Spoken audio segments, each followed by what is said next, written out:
body runs on food. Once, food shortage was the major concern. After the Second World War, technological advances in food production led to a new era that was characterized by an overabundance of inexpensive food and relatively little physical activity. In the decades that followed, other sociocultural shifts continued to contribute to the changing way we ate. Women who had previously controlled most of the average family's food preparation now entered the workforce in significant numbers, and the processed food industry began to capitalize on our need for fast, convenient food. This meant that fewer meals were being cooked at home, and since convenience foods were generally higher in calories than home-cooked meals, the average person's caloric intake increased dramatically.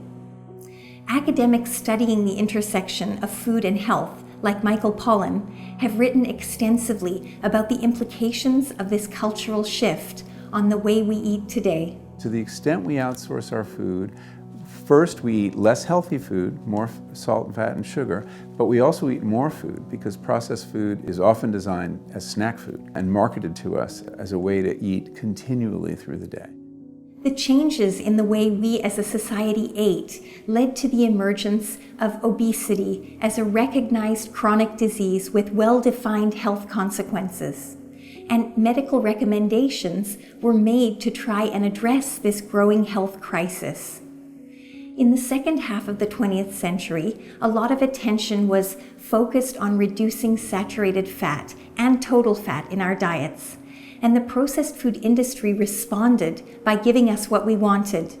But they still had a vested interest in selling their products, so they found other ways to make the reduced fat products taste good.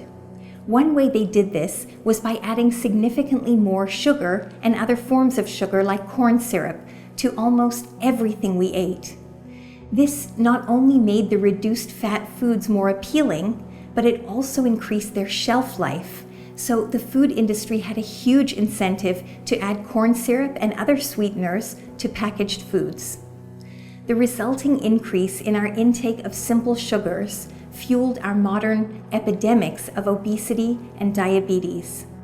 These shifts in our food consumption patterns have led us to a point in history where a physiological adaptation, our ability to store energy as fat, has become maladaptive.